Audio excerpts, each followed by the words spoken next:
Punchline sur Europe 1, Laurence Ferrari. On se retrouve dans Punchline sur Europe 1 avec Vincent Hervouette, Louis de Ragnel, Jean-Claude Dacier. On évoquait cette guerre longue qui paraît donc s'installer en Ukraine. Avec tout ce volet des sanctions, Vincent Hervouette, est-ce que ces sanctions impactent l'économie russe au point de faire fléchir Vladimir Poutine ou pas du tout ? Vous savez, les sanctions, on a un profond scepticisme en général quand on en parle parce que ça n'a jamais marché. Il suffit de penser à Cuba pour réaliser que les sanctions américaines, au contraire, ont été un excellent alibi aux frères Castro pour se maintenir au pouvoir, eux et leur régime. Mais dans le cas de la Russie, il y a plusieurs choses qui font la différence. D'abord, ce sont des sanctions qui touchent au cœur de l'économie et au cœur de l'État, puisque on interdit finalement à la banque centrale russe de renflouer et de maintenir le cours de sa monnaie. Ensuite, il y a un train de sanctions après train de sanctions. On en est au 5e. Elles finissent par être drôlement sévères. Bientôt, plus aucun bateau russe ne pourra accoster dans des ports européens.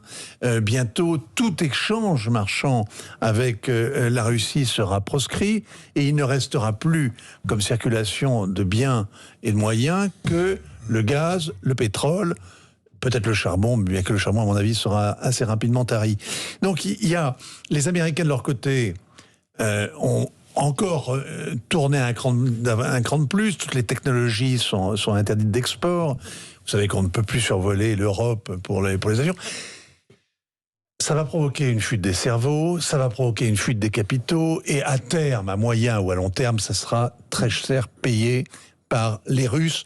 Mais alors, le truc, c'est qu'on essaie de toucher les oligarques, toucher l'entourage de Vladimir Poutine, alors qu'à l'évidence, ceux auxquels on va faire le plus mal, ce sont les Russes ordinaires, qui applaudissent cette guerre, qui sont dans un réflexe légitimiste derrière leur président et qui ne veulent rien entendre et qui n'entendent rien d'autre que la propagande que déversent les médias officiels.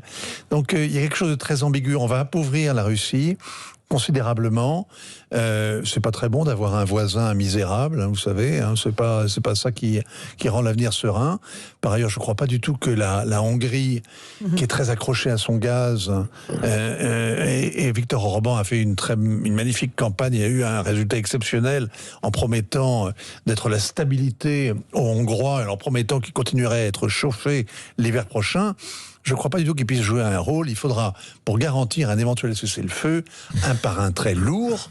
Et ni Israël, ni même la Turquie n'ont ce poids. Ce sera l'Amérique, aussi paradoxal que ça puisse paraître, ou la Chine, peut-être l'Europe, mais on a du mal à l'imaginer. Sur le gaz, quand même, le gaz est la clé. C'est une recette gigantesque, jour après jour. Sur l'année, c'est des milliards et des milliards qui tombent dans les caisses de la Russie et qui lui permettent sans doute, notamment, de continuer à faire la guerre.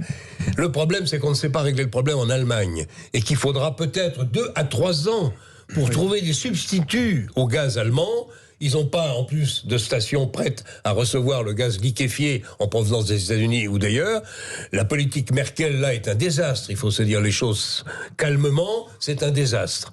Donc, l'Allemagne est une grande difficulté. Tout le monde sait bien que si on réussit à trouver des moyens pour se passer du gaz russe, on s'en sort. Enfin, là, ça lui porte un coup très violent parce que la recette tombe. À moins qu'ils trouvent d'autres clients. Il n'y aura pas de sanctions à moins qu'ils trouvent d'autres. Mais sur le gaz russe, c'est pas possible. Non. Eh ben, c'est ce que je suis en train de dire.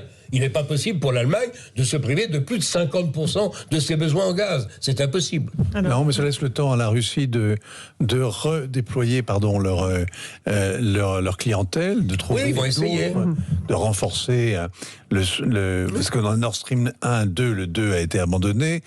Le 1 sera peut-être un jour vide, mais il y a toujours le South Stream qui va vers la Turquie, il y a les Balkans, il y a la Chine, évidemment, il y a toutes sortes de clients. Ça demande un peu de temps quand même. Et Vincent, vous nous confirmez que les Ukrainiens continuent d'acheter le gaz russe et de commercer avec la Russie. Oui, parce que ça, c'est le paradoxe, c'est que une partie donc de 30% de la consommation européenne passe par l'Ukraine, la consommation européenne de gaz russe passe à travers le pipe qui circule sous le sol ukrainien, que les Ukrainiens se servent au passage pour se chauffer, et que par ailleurs, ils touchent des royalties de la Russie. De la Russie. C'est-à-dire que monsieur le président Zelensky, qui nous fait les gros yeux et la morale, et nous condamne sévèrement parce que on ne se prive pas de gaz russe, lui non seulement ne s'en prive pas, mais continue de financer son effort de guerre avec l'argent que lui verse la Russie.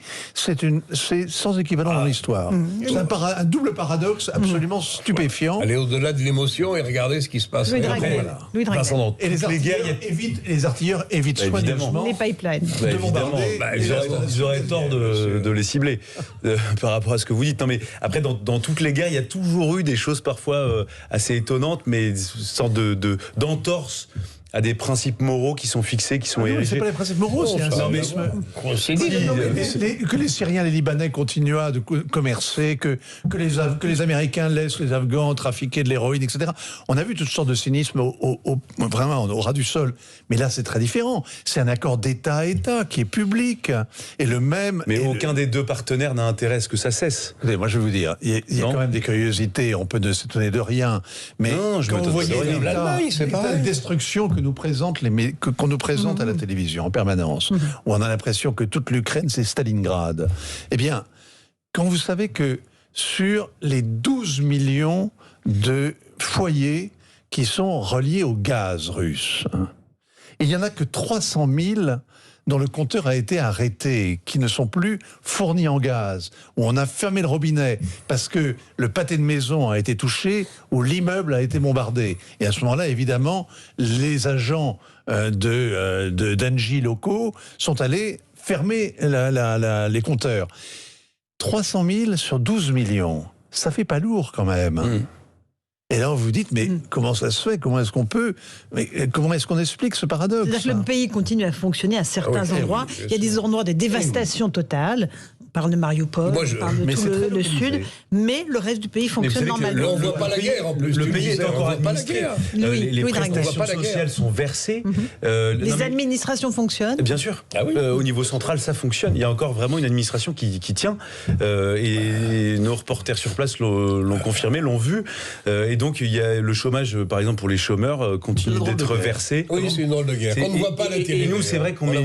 Je ne dis pas que tout est extraordinaire avec ce qui se passe en Ukraine, mais c'est vrai que nous, on met la focale là où ça se passe le plus mal. Donc, effectivement, là où ça se passe mal, Mariupol, c'est un carnage. Enfin, il y a des endroits où vraiment c'est épouvantable. Mais il y a d'autres endroits où c'est beaucoup plus calme et beaucoup plus tranquille. Et où Régis Lestaumier, qui est grand reporter, nous disait que les semis sont en train d'être faits, les agriculteurs travaillent, les terres sont labourées, Jean-Claude Dacier. Oui, non, mais ce qui est assez fascinant dans ce conflit, en effet, c'est que on voit toujours à peu près les mêmes images, et que moi, la guerre, je ne l'ai pas encore vraiment vue. J'ai pas vu. Alors, on ne voit pas les chars. Je ne sais pas pourquoi. Vous ne voyez pas les combattants ukrainiens. Non, on ne les voit pas. Ni les Russes. Vous voyez encore moins les Russes qui les encadrent. Les Russes non plus. Ceux qui les arment. Pourquoi? Parce que les journalistes ne peuvent pas. Vous voulez que je vous dise? Non, mais c'est simple. Moi, c'est simple, même par rapport à nos journalistes et des journalistes d'autres rédactions.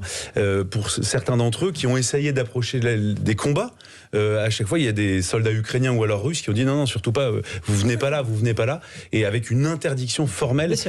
Et c'est vrai que c'est peut-être une différence avec d'autres conflits où les reporters de guerre, entre guillemets, étaient libres d'aller un peu ou embarqués avec une des armées, comme aux États-Unis, avec les Américains, avec l'armée française. Bien sûr, au moment de l'Irak. Quel est l'intérêt des Ukrainiens de ne pas montrer les combats? Parce que vous avez, je crois que franchement, ce qui différencie ce conflit de tous les autres qu'on a vus depuis 25 ans, par exemple, c'est justement l'importance de cette guerre de l'ombre. C'est-à-dire que finalement, Zelensky a été élu il y a quelques années en promettant la paix. Il n'a jamais été capable de s'affranchir des conseillers militaires qu'il avait autour de lui et qui n'en voulaient pas.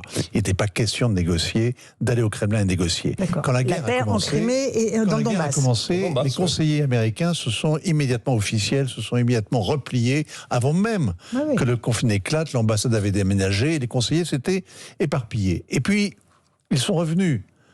Toutes sortes de spécialistes, toutes sortes de professionnels encadrent, à l'évidence, la troupe américaine. Ukrainienne. Ukrainienne. C'est une magnifique, en plus, ce conflit est un magnifique banc d'essai de toutes sortes de choses. On regarde les éléments qui restent, par exemple des fusées envoyées par les Russes sur des cibles proches de la frontière polonaise, sur le camp où était justement rassemblé le matériel livré, notamment les missiles livrés par les Polonais, par tout le monde, par les Autrichiens. Tout le monde a livré une masse de matériel absolument incroyable. Eh bien, les débris ont été soigneusement, paraît-il, récupérés. Il y a cette guerre, on en voit vraiment que la face immergée. C'est un théâtre d'ombre, effectivement. On ne voit jamais les milliers de soldats ukrainiens qui sont repliés dans Mariupol, qui est pourtant une film qui a été filmée pendant des heures et des heures. On ne voit vraiment que l'ombre... Le bataillon Azov, on l'a jamais vu. Non. On ne voit que l'ombre sur la paroi de la caverne. On n'est pas forcé d'être dupe, et d'ailleurs... On comprend bien que le renseignement est quelque chose de très important. Pourquoi il y a autant d'officiers russes tués? Eh bien parce que les Russes font une guerre de manière assez sommaire, n'ont pas crypté par exemple leur communication. Donc on peut savoir parce qu'il y a les drones. Alors, il paraît que les Russes, parce que le renseignement américain est très très puissant. Et il fournit absolument tout. C'est une démonstration de la puissance du renseignement américain. Moi c'est ça qui me frappe le plus. Et du drone. Et absolument. Avec ces avions qui survolent en permanence, les avions AWACS là, et qui aspirent toutes les communications ukrainiennes, qui les traitent, on l'a déjà dit, hein, mais qui les traitent ensuite dans les centres du renseignement.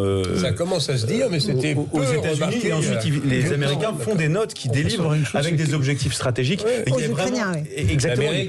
Il y a une autre chose qui me frappe toujours sur les questions du renseignement, c'est de voir à quel point les soldats russes, quand ils quittent un lieu, des images qu'on a vues, laissent tout en plan. Et ça, c'est quelque chose, normalement, même pour éviter justement l'analyse du renseignement adverse, donc là, en l'occurrence, les forces ukrainiennes, vous laissez le moins de traces possible. Et donc, vous avez des caisses de munitions vides, entières, qui sont laissées. Et ce sont tout ce qui est laissé est un outil très précieux, en tout cas, pour les Ukrainiens, les Américains, pour savoir exactement quelles sont les munitions. Cette guerre peut durer longtemps.